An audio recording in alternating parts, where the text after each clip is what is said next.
Ibu bapak, saudara-saudari, para romo, bruder dan para suster yang terkasih. Kita akan memasuki episode 51 dan secara khusus mulai episode ini kita diajak untuk mendalami Injil Yohanes. Kita tahu dalam Injil Yohanes tidak berisi mengenai panduan-panduan teknis, tapi lebih berisi undangan untuk mengalami pengalaman mistik akan Allah. Salah satu contoh yang akan diangkat oleh Bapak Kardinal yaitu topik doa. Dalam Injil Yohanes, doa punya 3 ciri. Doa kita ditujukan kepada Yesus, kepada Bapa. Doa kita membawa kita untuk semakin identik dengan Yesus. Juga doa punya ciri eskatologis. Doa membawa kita pada hari itu, hari akhir zaman, hari di mana kepenuhan diri kita dengan Tuhan.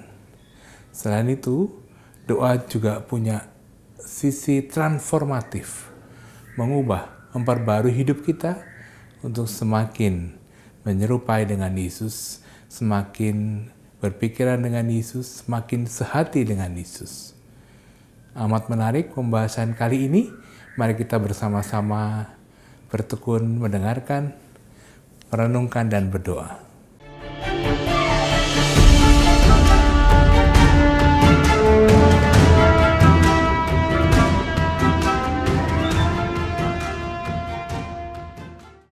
Saudari-saudaraku yang terkasih, dalam perjumpaan kita yang terakhir, kita sudah menyelesaikan percakapan kita mengenai pidato perpisahan Rasul Paulus untuk para penatua Efesus yang dilaksanakan di kota Miletus.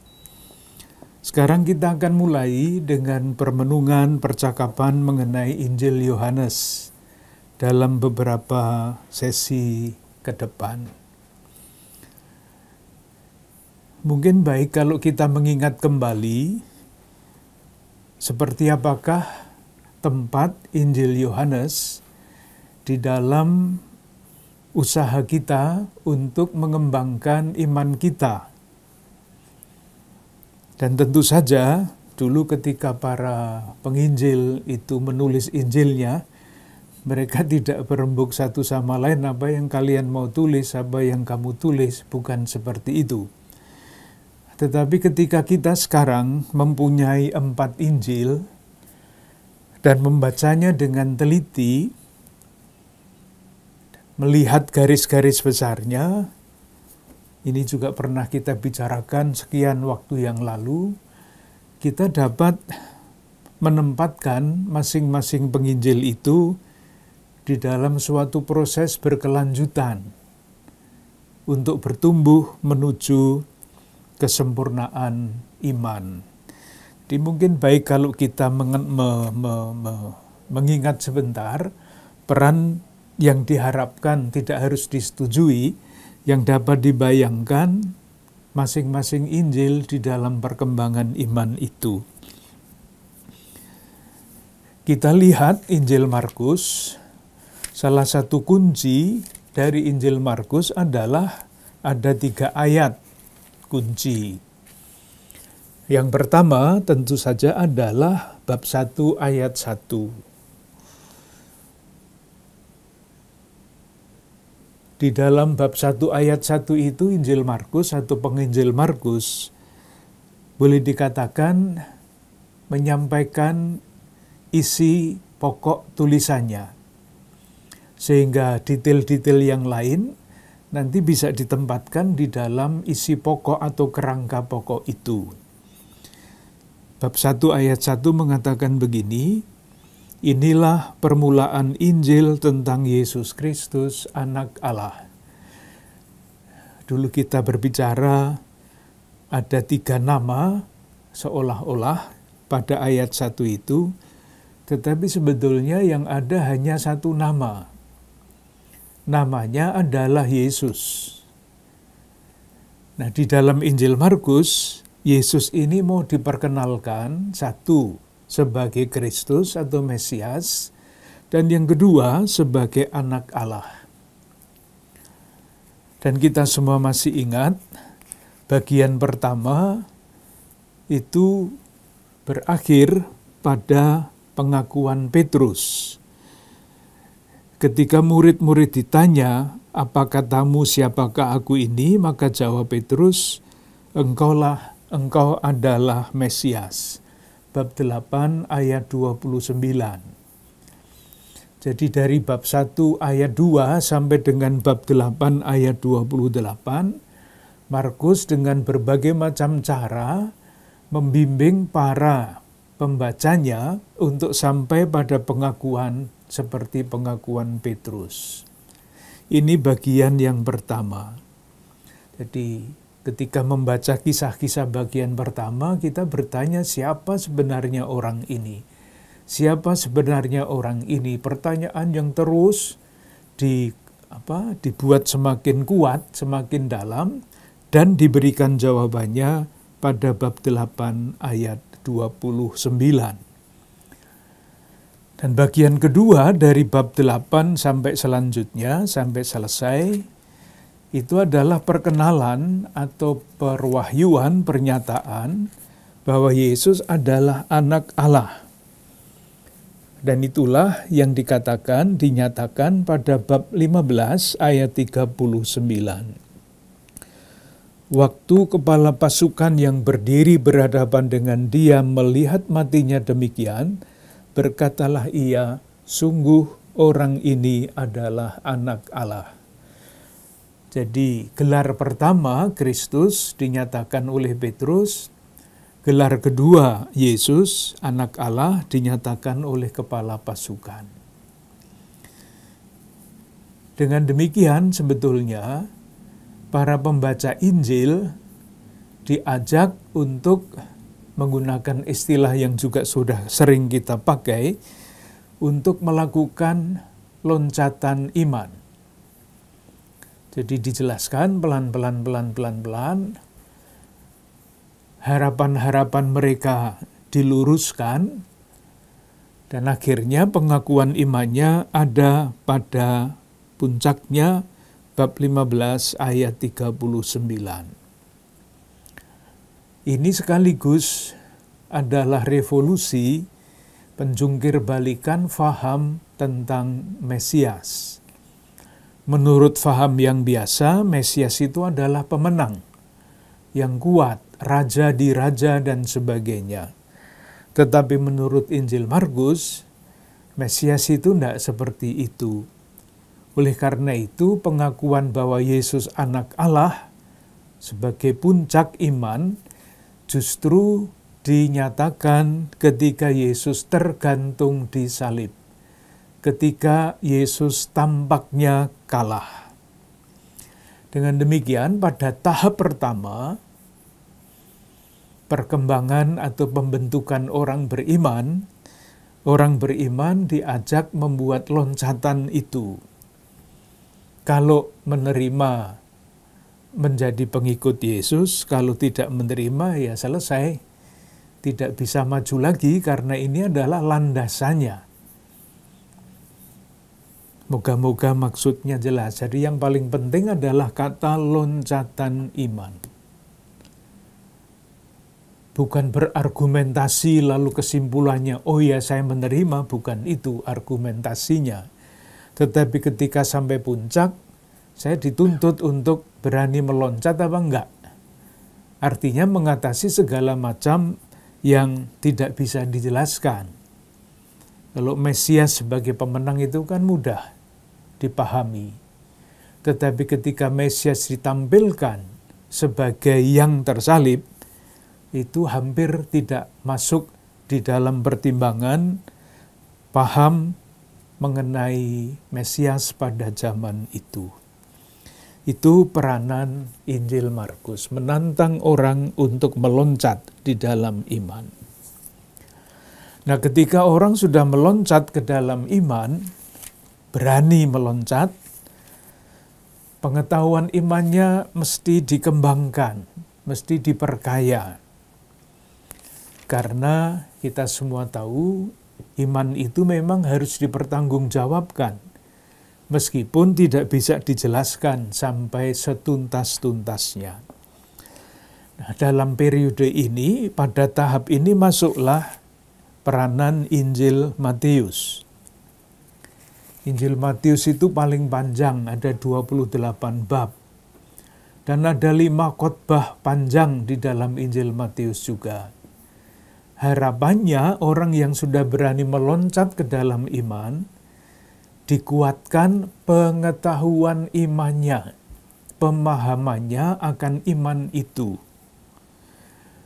Maka berdasarkan 5 khotbah besar di dalam Injil Matius, diharapkan orang-orang beriman itu bertumbuh di dalam pengetahuan imannya dan penghayatan imannya. Khotbah itu sudah pernah kita bicarakan, Injil Matius bab 5 sampai dengan bab 7. Setiap kali diakhiri dengan kata-kata yang sama. Misalnya khotbah yang pertama itu berakhir pada bab 7 ayat 28. Setelah Yesus mengakhiri perkataan itu. Jadi khotbahnya panjang, ditutup pada bab 7 ayat 28. Itu khotbah yang pertama. Khotbah yang kedua adalah bab 10.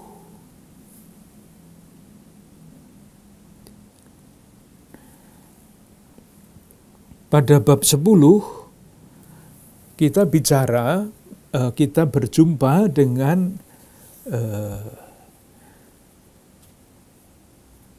khotbah tentang perutusan.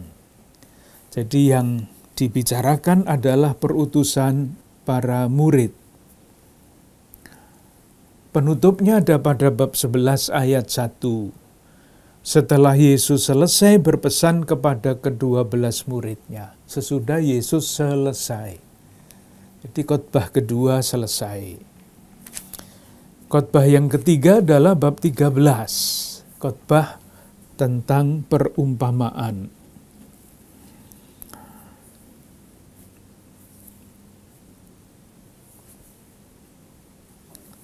Penutupnya ada pada bab 13 ayat 53.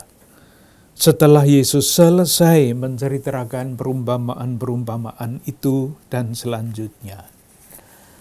Khotbah yang keempat adalah pada bab 18. Ditutup pada bab 19 ayat 1 sama rumusannya. Setelah Yesus selesai dengan pengajarannya, berangkatlah ia dan selanjutnya. Intinya khotbah-khotbah itu adalah khotbah tentang kerajaan Allah. Khotbah yang terakhir, bab 24 sampai dengan bab 25. Kerajaan Allah itu bukan kerajaan yang sekarang, tetapi kerajaan yang akan menjadi penuh, selesai, sempurna pada waktunya, pada saatnya. Ditutup pada bab 26 ayat 1. Setelah Yesus selesai dengan segala pengajarannya itu. Jadi 5 khotbah ini adalah 5 khotbah kateketis untuk orang-orang yang sudah mulai berani beriman, diperdalam penghayatan dan pengetahuan imannya. Itulah peranan Injil Matius di dalam pembentukan orang beriman. Yang ketiga, sebetulnya sejajar dengan yang kedua, Injil Lukas. Hanya saja, pesan utama Injil Lukas itu bukan pendalaman iman, pengetahuan iman. Bukan. Khotbah-khotbah di dalam Injil Lukas tidak sesistematis seperti yang kita temukan di dalam Injil Matius. Pesan utamanya adalah salah satu, tentu saja pesannya banyak, tetapi salah satu pesan yang utama adalah keterlibatan. Jadi ketika sudah membuat loncatan iman, Injil Markus memperdalam imannya pengetahuannya Injil Matius. Nah, orang yang sudah beriman dan semakin kuat imannya itu diharapkan terlibat di dalam kehidupan dunia. Itulah sebabnya ada beberapa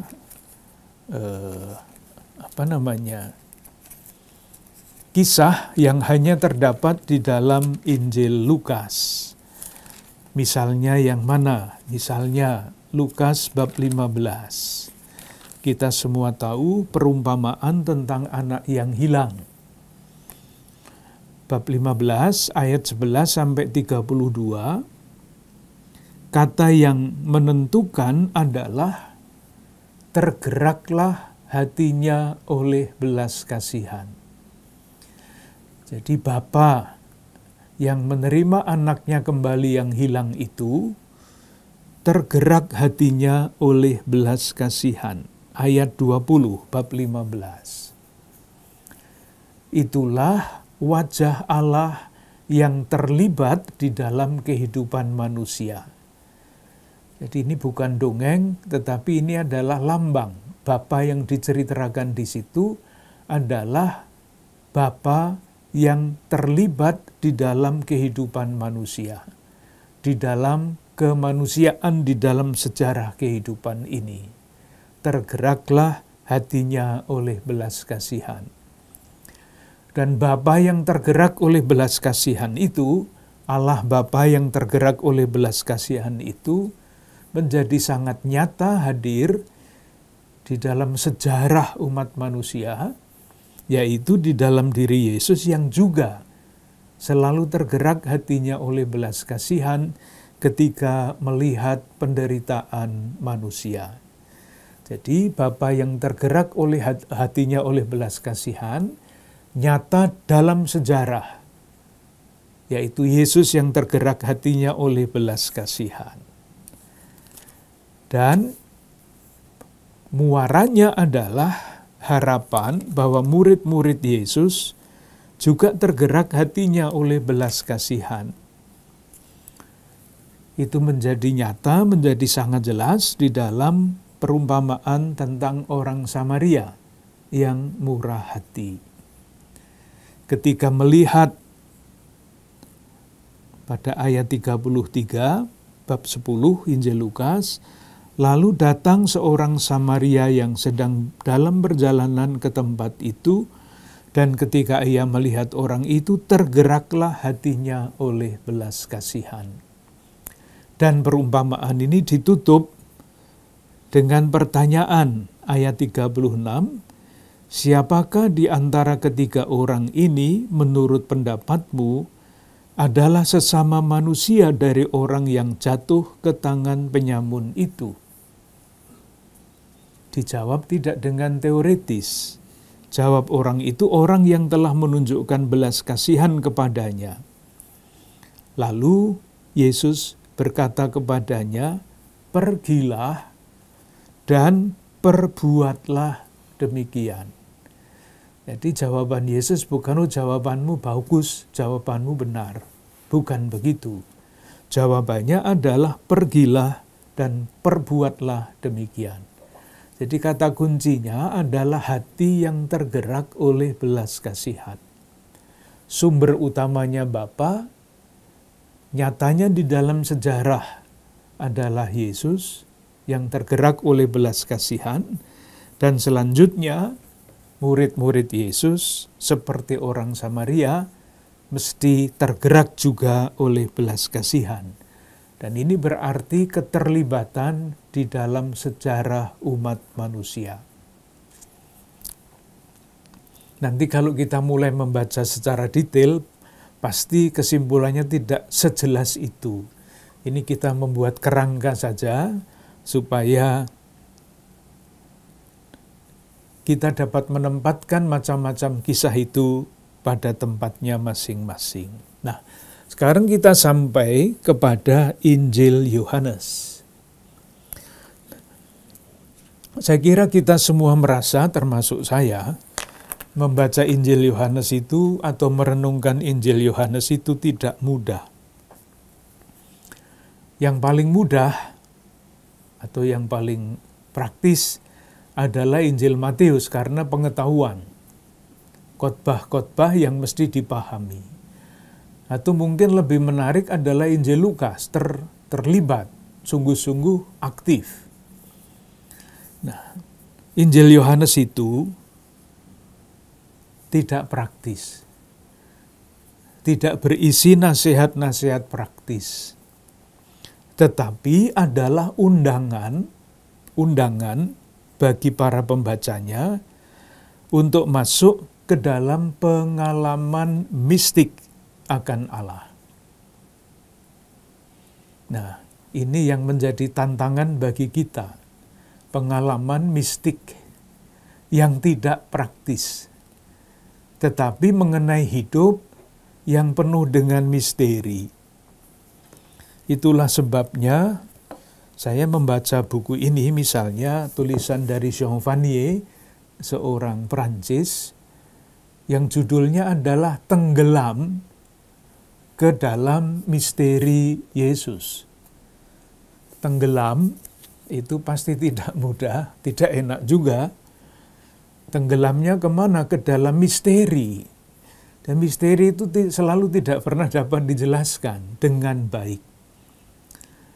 Oleh karena itu nanti di dalam pembacaan Injil Yohanes, kita seringkali bertemu dengan istilah masuk ke dalam atau di dalam Yesus dan sebagainya. Ajakannya masuk ke dalam mistik, nanti masih akan menimbulkan banyak pertanyaan pasti, tetapi intinya adalah kalau dibaca atau diucapkan pelan-pelan, mengalami kemuliaan, merasakan kemuliaan. Jadi kalau Yesus hadir di dalam kemuliaannya, dan kemuliaan Yesus itu paling nyata di kayu salib, kita dapat merasakan, dapat mengalami kemuliaan itu pada salib. Tidak mudah kan? Tidak mudah. Mudah diucapkan, tetapi kalau ke sana masuk ke dalam misteri pasti tidak mudah. Coba kita baca saja untuk memberi ilustrasi kata-kata yang dipakai oleh Yohanes. Kita lihat Injil Yohanes bab 1 ayat 14. Firman itu telah menjadi manusia. Firman itu telah menjadi manusia. Ini kan bahasa yang berbeda dibandingkan kalau kita membaca surat Paulus mengenai hal yang sama. Yaitu ketika Yesus yang walaupun Allah tidak mempertahankan kesetaraannya dengan Allah dan menjadi manusia. Itu kan jauh lebih sederhana untuk dipahami, gampang. Tetapi kalau firman, kita bertanya maksudnya apa ini firman ini? Firman itu telah menjadi manusia dan diam di antara kita. Dan kita telah melihat kemuliaannya, yaitu kemuliaan yang diberikan kepadanya sebagai anak tunggal Bapa, penuh kasih karunia dan kebenaran. Coba satu kalimat ini saja, kalau kita bertanya, ini frase pertama ini maksudnya apa?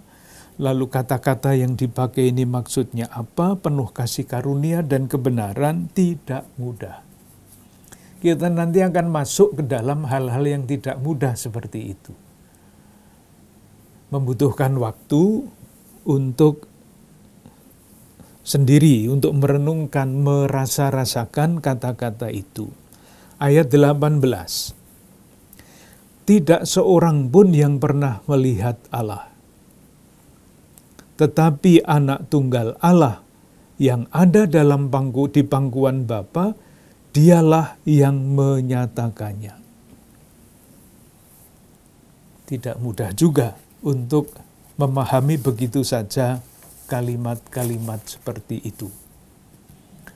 Jadi moga-moga kita tidak takut masuk ke dalam misteri Yesus ini tidak mudah, membutuhkan waktu, membutuhkan pemahaman, tetapi lebih-lebih kita masuk ke dalamnya tidak bisa lain kecuali lewat doa dalam arti yang seluas-luasnya. Ini menyangkut pengalaman mistik. Dan pengalaman mistik itu tidak berkaitan pertama-tama dengan kepala kita, saya tahu, tetapi dengan pengalaman kita merasakan kemuliaan Tuhan. Nah, dengan catatan awal itu, kita akan mulai masuk ke dalam Injil Yohanes. Jalannya mana?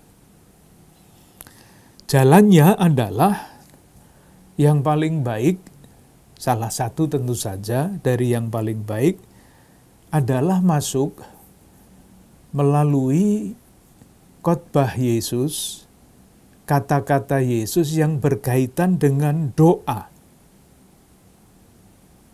Itu karena apa? Karena untuk masuk ke dalam pengalaman mistik, salah satu jalan yang sangat penting adalah doa.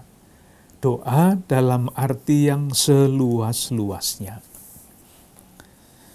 Maka kita akan melihat beberapa ayat di dalam Injil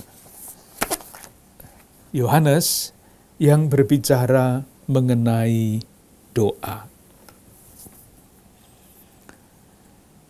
Dan kata-kata Yesus tentang doa yang kita kutip ini, semua ada pada bagian yang kedua dari Injil Yohanes.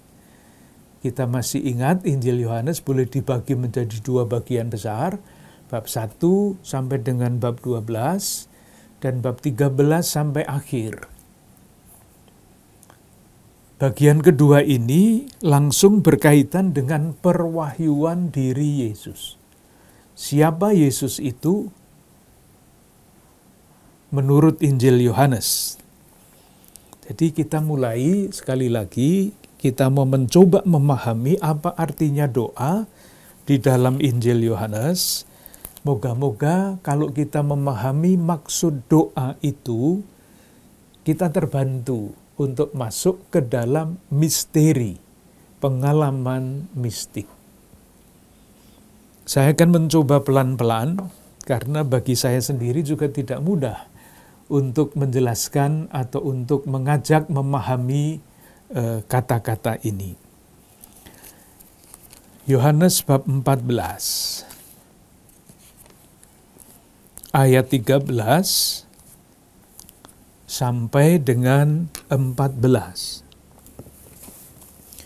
Yohanes bab 14 ayat 13 sampai 14.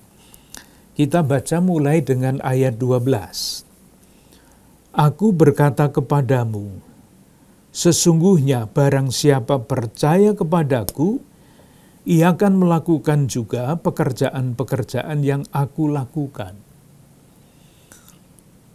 Jadi ini sudah mulai jelas ya, identifikasi yang percaya kepadaku akan melakukan pekerjaan-pekerjaan yang aku lakukan.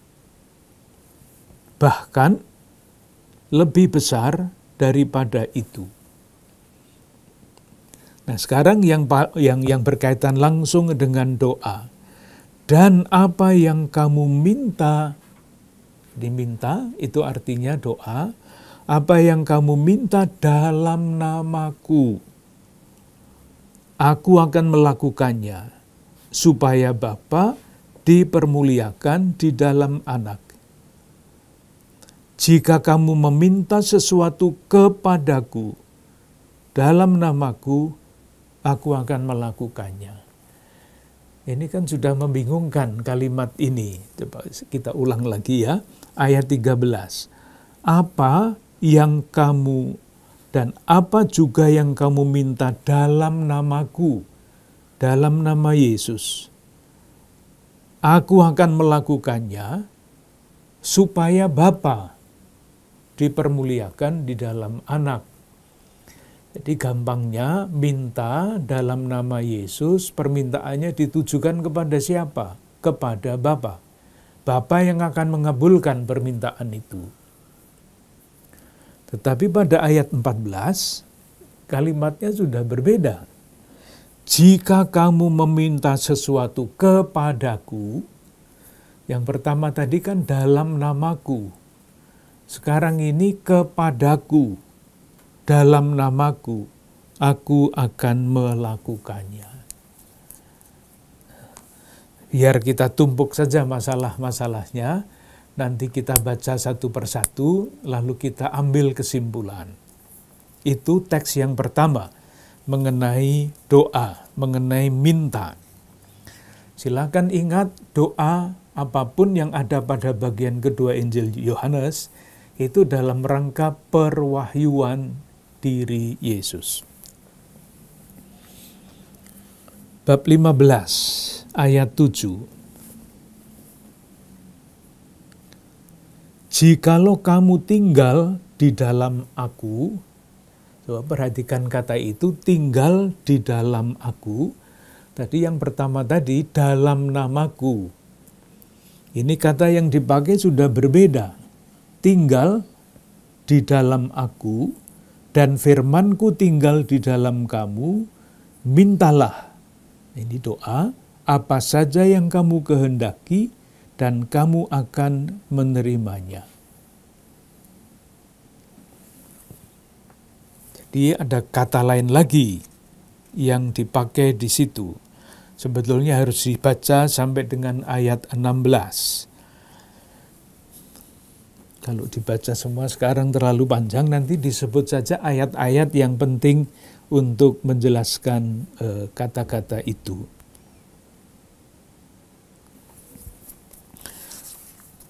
Ayat yang ketiga, bab 16, ayat 23 sampai 30 sampai 24.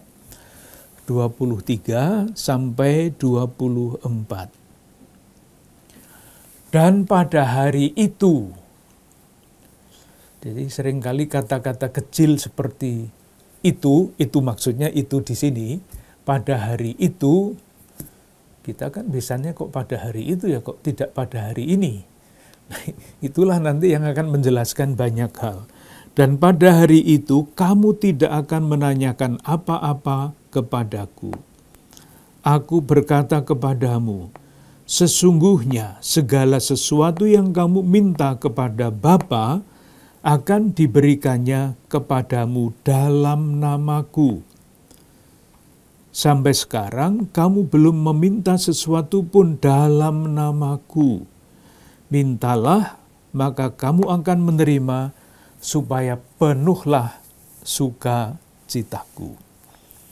Ini 3 ayat yang belum kita baca semua mengenai doa. Nah, sekarang kita coba, sesudah kita membaca pelan-pelan dan merasa-rasakan kok kalimatnya sangat berbelit-belit, lalu kita dibantu oleh orang yang sudah mempelajarinya tentu saja, dan kita sampai pada kesimpulan isi ini. Ada 3 pesan yang kiranya dapat kita simpulkan dari ayat-ayat itu. Yang pertama,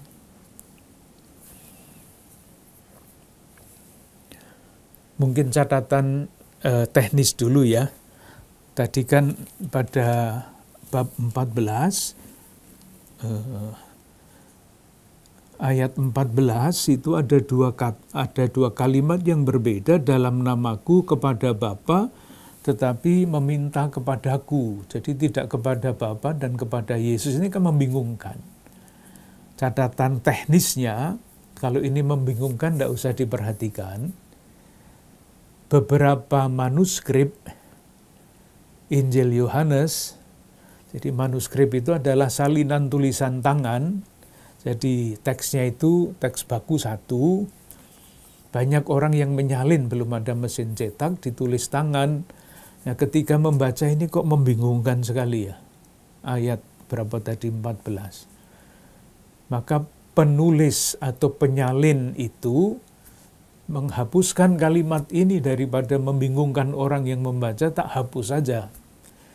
Di salah satu ilmu dalam kitab suci, tafsir kitab suci adalah kritik teks.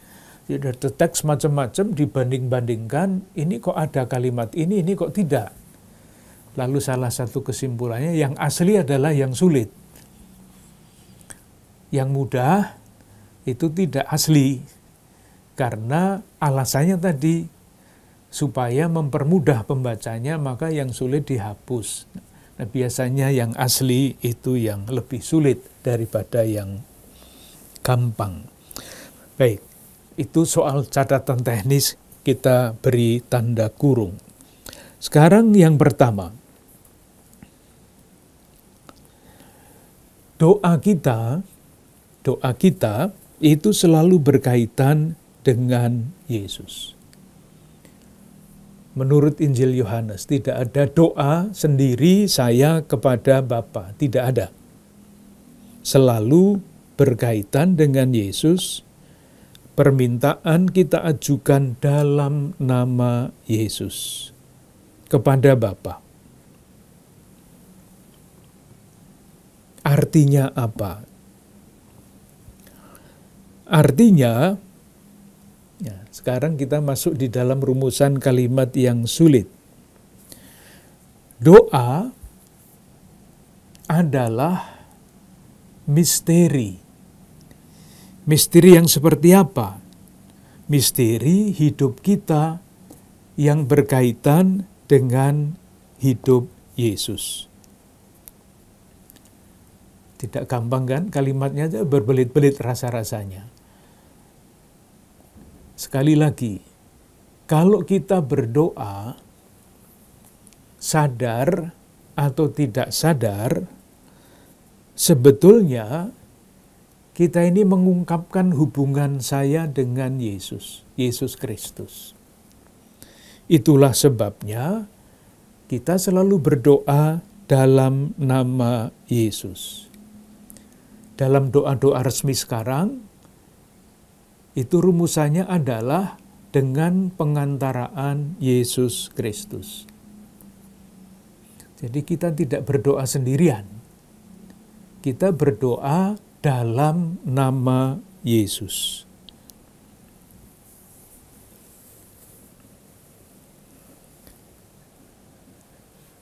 Kalau kita bertanya kenapa dengan pengantaraan Yesus?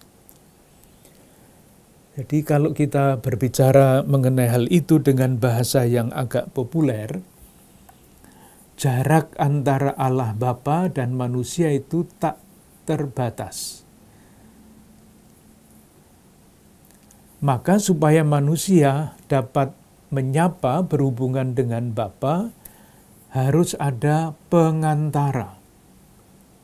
Kalau tidak bisa, jaraknya terlalu jauh. Nah, syaratnya apa menjadi pengantara? Supaya dia dapat menjadi pengantara antara manusia dengan Bapa, antara Allah dengan manusia. Syaratnya apa? Syarat yang pertama, harus diterima oleh kedua belah pihak, kan? Pengantara itu kalau tidak diterima oleh kedua belah pihak, tidak bisa jadi pengantara. Maka Yesus sang pengantara itu satu dengan Bapa. Itulah hakikatnya sebagai yang ilahi. Ia ada pada Bapa, satu dengan Bapa dalam Roh Kudus. Rumusan-rumusan iman. Tetapi kalau hanya satu dengan Bapa tidak cukup. Maka manusia, Yesus, tanda petik ya, jangan diartikan secara harafiah. Maka Yesus harus menjadi manusia. Supaya dapat menjadi bagian dari umat manusia, menjadi satu dari antara manusia, yang sekaligus ada pada Bapa, sehingga ia dapat mewakili Allah, sekaligus mewakili manusia. Itu kalau mau logika sederhana. Pengantara mesti memenuhi syarat itu. Jadi kalau kita berdoa dalam nama Yesus, itu bukan ungkapan yang tanpa makna, tetapi ungkapan keyakinan kita bahwa doa-doa kita itu sampai kepada Bapa dengan pengantaraan Kristus.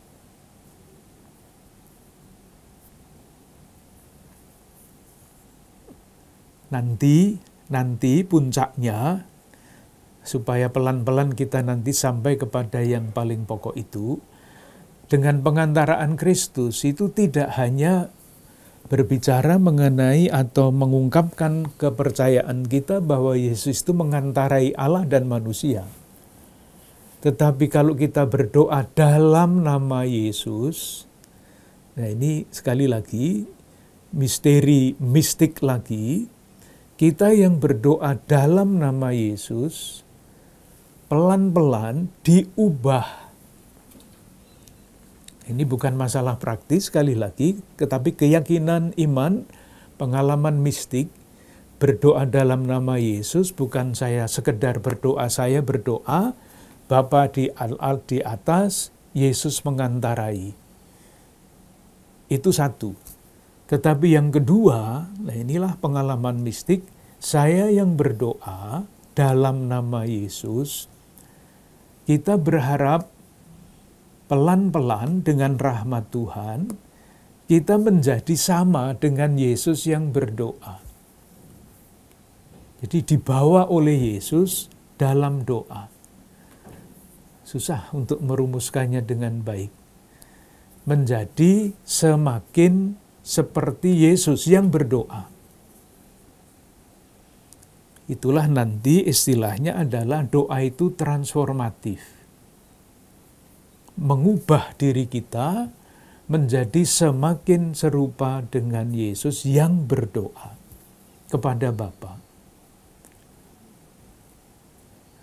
Dan lebih jauh daripada itu menjadi seperti Yesus yang juga menampilkan wajah Allah Bapa.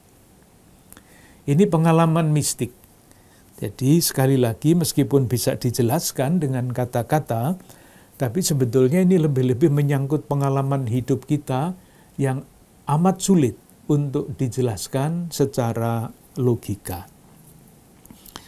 Itu yang pertama. Yang kedua, doa kita, nanti kita akan membedakannya dengan doa-doa permohonan. Ya, ini doa yang menurut Injil Yohanes. Jadi meskipun Yohanes menggunakan kata meminta memang penting, tetapi yang lebih penting bukan meminta seperti misalnya di dalam Injil Lukas, mintalah, ketoklah, dan sebagainya. Bukan seperti itu. Ini doa yang berbeda. Faham doa yang berbeda. Doa mistik itu tadi. Yang kedua, doa itu menurut Injil Yohanes mempunyai ciri. Istilah di dalam buku-buku teologi, istilah mempunyai ciri eskatologis. Jadi bukan berkaitan hanya dengan saat sekarang, mohon kesehatan kah, mohon yang ini, itu juga bagus. Tetapi Injil Yohanes menunjukkan ciri yang lain. Silahkan lihat bab 16 ayat 23. Bab 16 ayat 23 yang tadi sudah saya sebut. Dan pada hari itu kamu tidak akan menanyakan apa-apa kepadaku. Pada hari itu. Nah, pada hari itu apa itu maksudnya? Begini, hari itu bisa kita pahami secara waktu ya. Hari ini, hari itu, besok pagi, entah kapan. Bukan yang seperti itu hari yang dalam arti kronologi, sesudah ini ada itu, sesudah itu ada ini, dan sebagainya. Jadi bukan hari kronologi. Tetapi hari yang berkaitan dengan kepenuhan.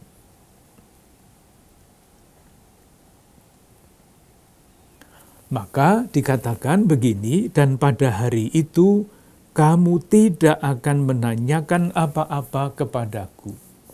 Karena apa? Ya karena sudah jelas semuanya. Ketika semuanya sampai kepada kepenuhan, kesempurnaan, kita sudah mengalami pengalaman mistik bersatu dengan Yesus, atau bersatu dengan Allah Sang Kasih karena jasa Yesus, semuanya jelas. Tidak ada pertanyaan lagi. Bukan pertanyaan mengenai logika, tetapi pertanyaan mengenai kesempurnaan hidup manusia. Sampai pada kepenuhannya. Kapan itu? Kita otak-atik ayat-ayat di dalam Injil Yohanes. Kapan itu? Bab 14 ayat 20. Tadi sudah dikatakan ya, kapan itu? Ketika tidak ada pertanyaan lagi tentang Yesus karena sudah bersatu dengan Yesus. Tidak usah tanya-tanya lagi, hidupnya sudah jadi satu. Sekarang bab 14 ayat 20. Pada waktu itulah, nah kembali lagi, pada waktu itulah kamu akan tahu bahwa aku di dalam Bapa-Ku, dan kamu di dalam aku, dan aku di dalam kamu. Coba silahkan merasa-rasakan kalimat itu. Jadi pada waktu itu, pada hari itu, itulah hari kesempurnaan doa. Tadi saya mengatakan doa itu transformatif.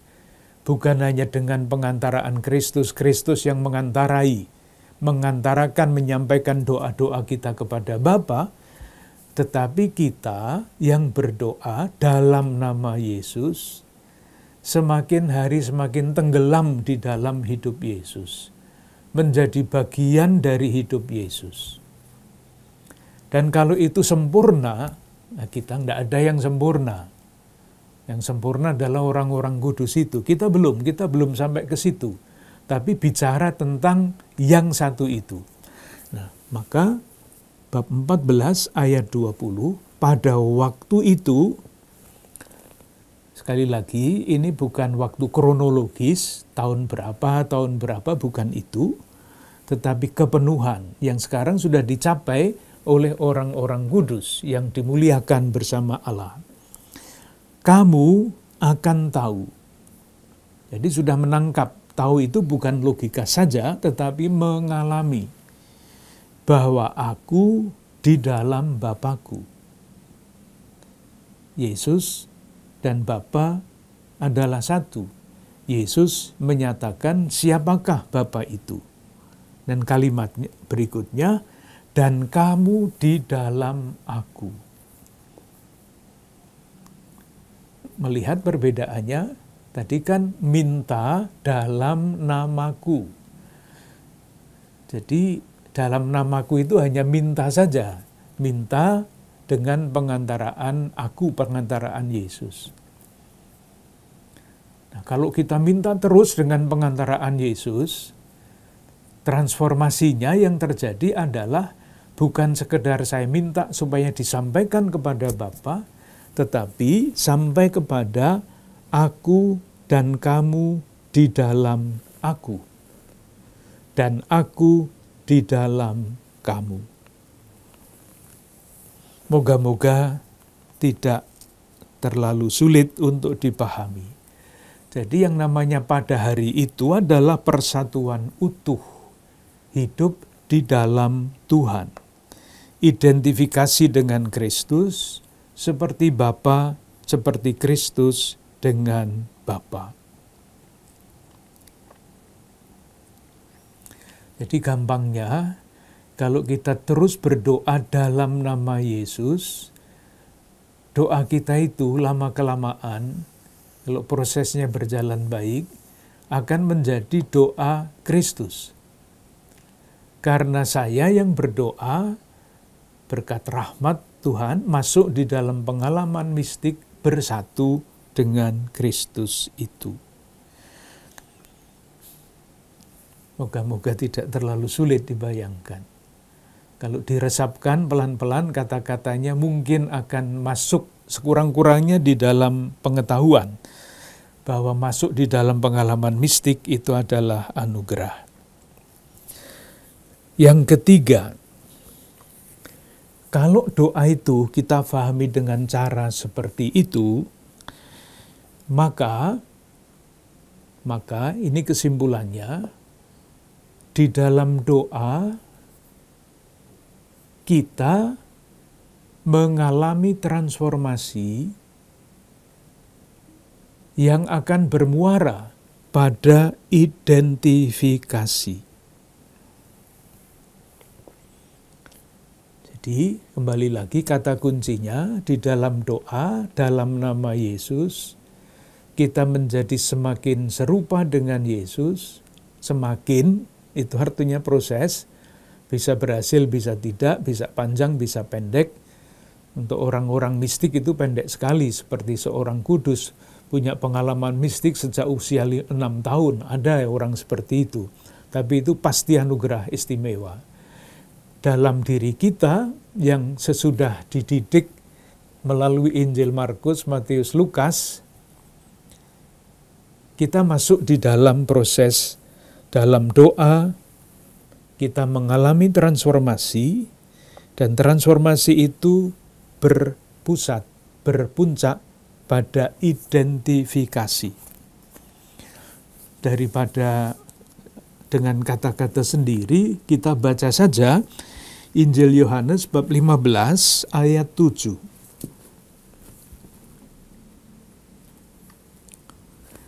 Jikalau kamu tinggal di dalam aku, nih katanya, tinggal di dalam aku, dan firmanku tinggal di dalam kamu, mintalah apa saja yang kamu kehendaki, dan kamu akan menerimanya.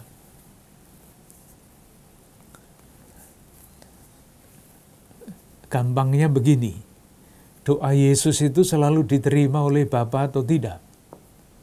Selalu. Karena apa? Karena Yesus selalu melaksanakan kehendak Bapa. Kan? Logis, masuk akal.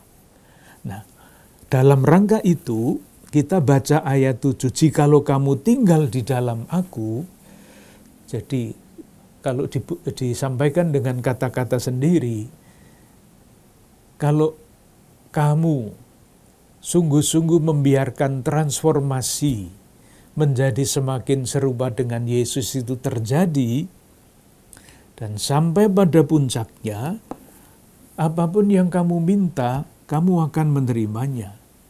Seperti halnya, Bapa selalu menerima doa-doa Yesus. Jadi di balik kalimat ini ada itu persatuan mistik dengan Yesus. Nanti pasti kita akan bertanya maksudnya apa pengalaman mistik itu dan seterusnya. Tetapi kira-kira maksudnya seperti itu.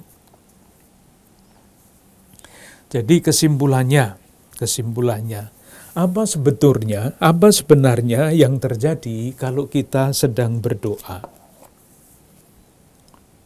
Menurut Injil Yohanes, bukan menurut yang lain-lain. Kalau kita mengikuti cara berpikir Yohanes, tulisan-tulisannya, maka yang terjadi ketika kita berdoa adalah sebetulnya proses yang tadi sudah disebut, mengalami proses transformasi menuju identifikasi. Transformasinya kita semakin serupa dengan Kristus, melalui berdoa dalam namaku, berdoa dalam nama Yesus, transformasinya seperti itu, identifikasinya seperti halnya Kristus satu dengan Bapa, kita juga masuk di dalam kesatuan yang sempurna itu. Sebetulnya, saudara-saudaraku yang terkasih, itulah rumusan yang berputar-putar untuk mengatakan hal yang sama yang kita terima sebagai ajaran gereja, bahwa kita semua dipanggil untuk menuju kesempurnaan kasih. Karena kesatuan Allah Bapa dan Allah Putra dan Roh Kudus itu adalah kasih itu. Allah adalah kasih. Maka Allah mewahyukan diri dalam diri Yesus yang kita kenal berkat anugerah Roh Kudus. Sebetulnya intinya sama. Tetapi bukan sekedar konsep. Yohanes mengajak kita melalui doa pelan-pelan masuk di dalam pengalaman mistik itu, tenggelam ke dalam misteri Yesus. Nah, tentu saja doa yang seperti ini berbeda dibandingkan dengan yang tadi sudah saya sebut sepintas dengan ajaran doa yang terdapat di dalam Injil Lukas misalnya. Soal permohonan bab 11 berbeda, sangat berbeda. Lukas bab 11 ayat 9 dan seterusnya misalnya. Kita lihat saja sepintas untuk melihat perbedaannya dan sekaligus melihat betapa kaya doa itu. Bab 11, hal berdoa. Ajaran Lukas tentang doa, kita baca ayat 9. Oleh karena itu aku berkata kepadamu, mintalah, maka akan diberikan kepadamu, carilah, maka kamu akan mendapat, ketoklah, maka pintu akan dibukakan bagimu. Sangat berbeda. Nah, orang selalu bertanya mana doa yang lebih tinggi daripada doanya Lukas atau doanya Yohanes. Ini bukan masalah lebih tinggi atau lebih rendah. Memang berbeda. Apalagi kalau kita memperhitungkan apa yang tadi kita bicarakan pada awal, ada tahap-tahap di dalam kehidupan iman. Loncatan iman semakin mantap di dalam pengetahuan iman, semakin terlibat di dalam mewartakan iman, dan sekarang kita masuk di dalam pengalaman iman sebagai yang dipanggil masuk di dalam kehidupan mistik, kematangan hidup rohani. Moga-moga tidak terlalu berputar-putar, kita cukupkan sampai di sini, nanti kita lanjutkan. Moga-moga dengan dasar seperti ini, cara kita masuk di dalam Injil Yohanes sudah terbuka sedikit pintunya. Terima kasih.